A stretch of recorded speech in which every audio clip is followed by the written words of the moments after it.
Bismillahirrahmanirrahim. Assalamualaikum warahmatullahi wabarakatuh. Selamat pagi anak-anakku. Bagaimana kabarnya pagi ini? Alhamdulillah. Bertemu kembali dengan Bu Ana dalam mata pelajaran Bahasa Indonesia. Ya, mari kita buka pelajaran hari ini dengan bacaan Bismillah bersama-sama terlebih dahulu ya.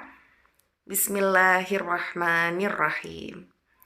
Terima kasih anak-anakku. Selanjutnya kita presensi terlebih dahulu ya. Untuk yang pertama Alfian hadir. Daniel, oh kemana? Oh tidak masuk, sakit. Ya, kita doakan semoga cepat sembuh ya. Baik, selanjutnya Nadira hadir. Ya, kita mulai pelajaran hari ini ya. Pikiran kita ibarat parasut, hanya berfungsi ketika terbuka. Oleh sebab itu, mari kita buka dulu kuncinya agar dapat difungsikan. Untuk yang belum fokus hari ini, segera difokuskan pikirannya ya, agar nanti apa yang disampaikan oleh Bu Ana dapat terserap dengan baik. Apakah kalian sudah siap? Iya. Ada yang tahu ini apa? Iya, puisi, betul. Puisi dengan judul Aku karya Chairil Anwar. Kalau sampai waktuku, ku mau tak seorang kan merayu, tidak juga kau, dan seterusnya. Perlu kalian ketahui anak-anak, Chairil Anwar ini merupakan salah satu sastrawan angkatan 45. Untuk yang puisi berjudul Aku ini berisi tentang semangat yang luar biasa untuk menentang belenggu pada masa penjajahan. Baik, jika kalian sudah tahu mengenai puisi ini, kita lanjutkan ya. Hari ini kita membahas tentang menulis puisi dengan metode akrostik. Ya, puisi seperti tadi, sedangkan metode akrostik seperti apa? Nah, kita bahas setelah ini ya.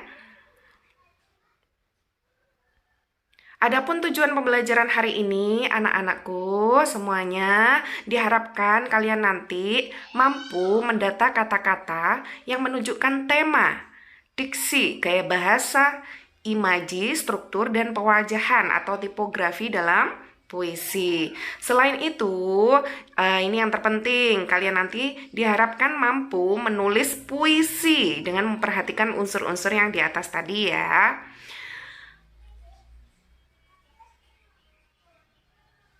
Lalu apa sih puisi itu? Puisi adalah salah satu ragam karya sastra yang berisi ungkapan perasaan yang disusun ke dalam bentuk larik dan bait. Adapun macam-macam dari puisi ini ada 3. Untuk yang pertama, puisi lama. Puisi yang munculnya sejak zaman purba, lalu dikembangkan pesat hingga tahun 1820-an. Contohnya seperti mantra, pantun. Nah, pantun yang biasa kita ketahui itu dan sebagainya. Untuk yang selanjutnya ada puisi baru, puisi yang muncul mulai tahun 1918 sampai sekitar 1966. Dan ini sudah dipengaruhi oleh gaya sastra Eropa ya. Jadi sudah lebih bebas daripada puisi lama. Dan yang terakhir ada puisi modern, puisi yang berkembang sesudah tahun 1966 hingga sekarang. Untuk puisi modern ini tidak bisa lagi diklasifikasikan berdasarkan jumlah larik, karena sifatnya yang sudah bebas. Untuk selanjutnya kita membahas tentang struktur puisi. Untuk yang pertama ada struktur fisik. Apa itu? Unsur pembangun yang bersifat fisik atau nampak. Dan selanjutnya ada struktur batin, puisi yang tidak tampak langsung, unsur pembangunnya tidak nampak langsung. Seperti apa sih? Ya, kita bahas di sini. Untuk yang pertama struktur fisiknya. Contohnya ada diksi. Nah, apa itu diksi? Pilihan kata yang digunakan dalam membuat puisi. Untuk selanjutnya ada gaya bahasa. terbagi menjadi dua. Di sini ada gaya bahasa retoris dan juga ada bahasa kiasan atau yang sering kita dengar dengan majas.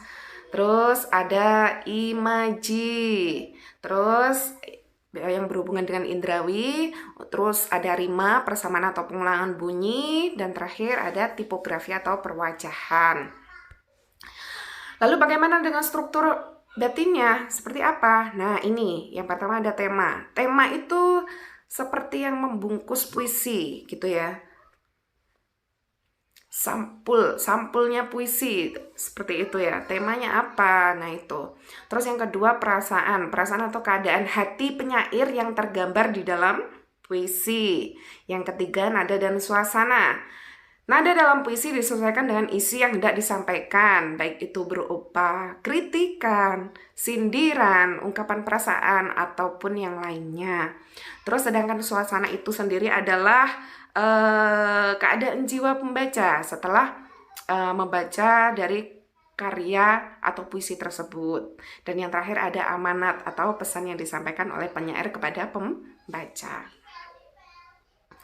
Lalu bagaimana sih langkah-langkah menulis puisi itu, Bu? Nah, ini dia. Yang pertama, kalian harus menentukan jenis puisinya. Apa kalian mau membuat puisi lama, baru, atau modern? Untuk selanjutnya, kalian bisa menentukan tema dan pesan yang hendak disampaikan. Kenapa ini penting? Karena bersangkutan dengan isi puisi itu sendiri. Jadi ini tema dan pesan itu sangat penting ya. Terus yang ketiga adalah mengembangkan tema menjadi kalimat. Yang keempat, menuangkan ide dalam uraian kata-kata yang di situ sesuai dengan kaidah puisi. Apalagi unsur-unsur atau unsur-unsur aspek yang di depan tadi ya, ada imaji, gaya bahasa, rima, tipografi, dan sebagainya. Kalian tadi penasaran dengan apa sih akrostik itu kan? Nah, di sini contoh puisi akrostik. Angin Berduri, karya Anna Mustafidah, karya Bu Ana. Coba kita lihat di sini, ada huruf yang Bu Ana beri warnanya berbeda. A, N, N, A, dibaca Ana. Nah, seperti itulah akrostik. Akrostik itu mengambil dari nama seseorang atau ya, yang di sini ditarik ke bawah secara vertikal, dan huruf pertama itu nanti dijadikan sebagai kata awal dari larik tersebut. Contohnya itu A, andai saja kita bisa berdamai. N, nuansa jingga terasa permai. N, namun kau lebarkan sayapmu tanpa ragu. A, aku berharap kau lenyap dengan sekejap. Nah, seperti itu. Jadi ini ada yang tahu angin berduri itu apa? Ya, ini adalah virus corona yang sekarang sudah terjadi dalam 1 tahun belakangan ini ya. Apalagi ini kemarin ada ledakan tsunami corona di India, dan kita semuanya pasti berharap bahwa virus ini segera lenyap dari muka bumi ini ya. Nah, setelah ini Bu Ana akan memberikan sebuah video ya.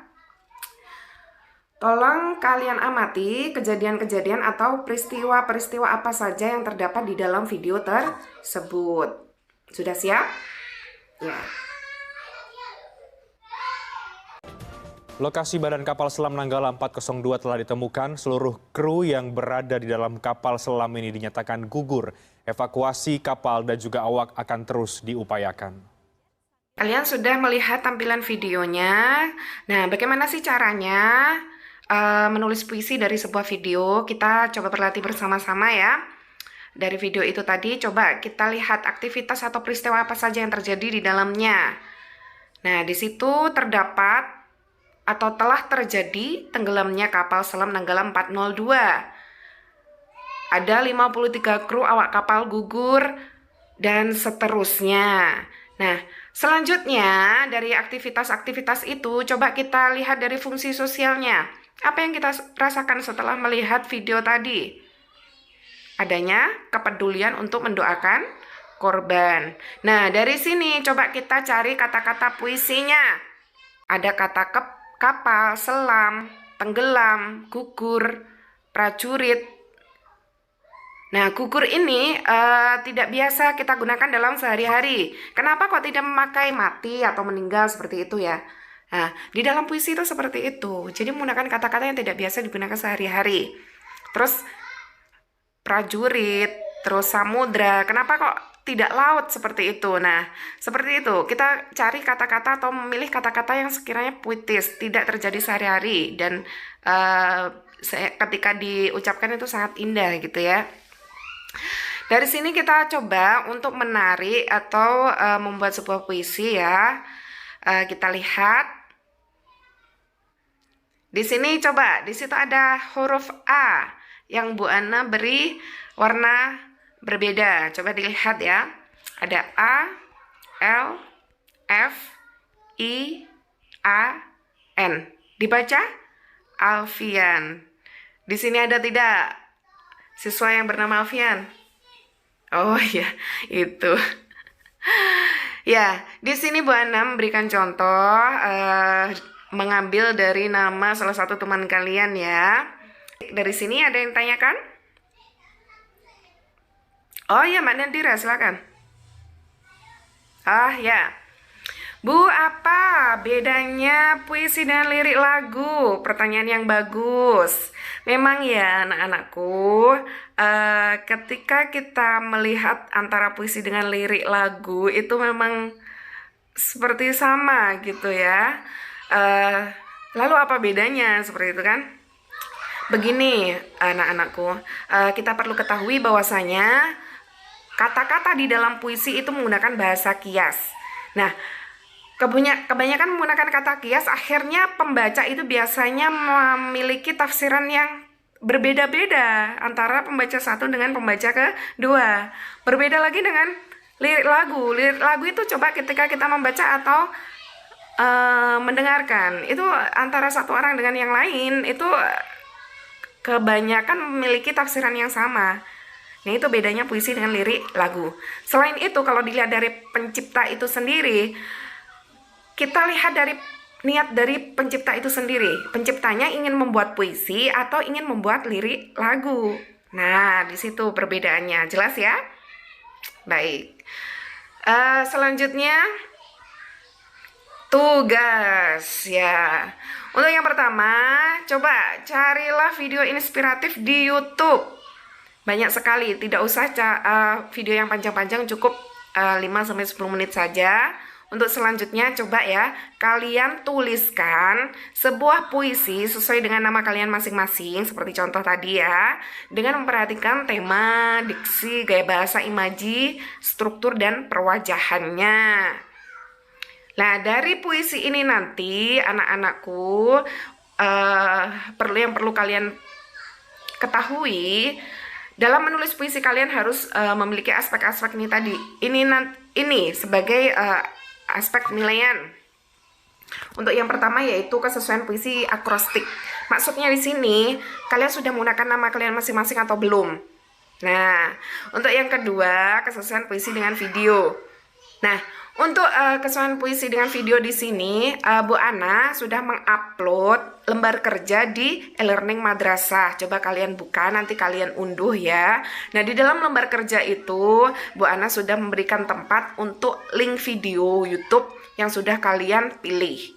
Nah, link YouTube itu kalian tampilkan di situ, sehingga Bu Ana bisa melihat kesesuaian antara puisi yang kalian buat dengan video yang sudah kalian tonton itu.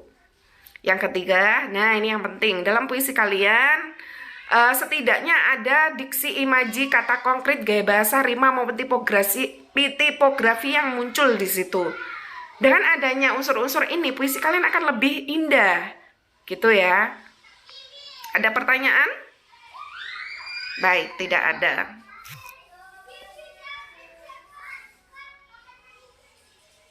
Ada yang bisa menyimpulkan pembelajaran hari ini? Ya, silakan Mbak Nadira. Iya, kesimpulannya sangat bagus. Bu Ana tambahkan ya. Yang bisa kita simpulkan dari pembelajaran hari ini, yang pertama adalah di dalam puisi terdapat nilai-nilai yang dapat dipelajari. Betul, kata Mbak Nadira. Terus selain itu ya, anak-anakku, ketika menulis puisi, kalian juga harus memperhatikan yang namanya tema, diksi, gaya bahasa, imaji, struktur, dan perwajahan agar tulisan puisi yang kalian tulis itu indah, seperti itu ya. Baik anak-anakku, beri tepuk tangan buat semuanya. Kalian hebat, terima kasih sudah berpartisipasi aktif untuk pembelajaran kali ini. Dan semoga kalian selalu tetap semangat ya. Bu Ana ucapkan terima kasih dan semoga apa yang kita pelajari hari ini bermanfaat. Sebelum Bu Ana tutup, Bu Ana boleh berpesan? Ya. Anak-anakku, jangan lupa untuk selalu patuhi protokol kesehatan. Jangan sering keluar. Terus gunakan HP-nya untuk kebaikan. Jangan game terus. Nah, terus kalau bisa anak-anakku manfaatkan teknologi saat ini sebaik-baiknya untuk mengembangkan kualitas diri kalian. Itu saja pesan dari Bu Ana. Mari kita tutup dengan bacaan Alhamdulillah bersama-sama. Alhamdulillahirabbil alamin. Baik, terima kasih anak-anak. Mohon maaf jika dari Bu Ana ada salah kata. Wabillahi taufik wal hidayah. Wassalamualaikum warahmatullahi wabarakatuh.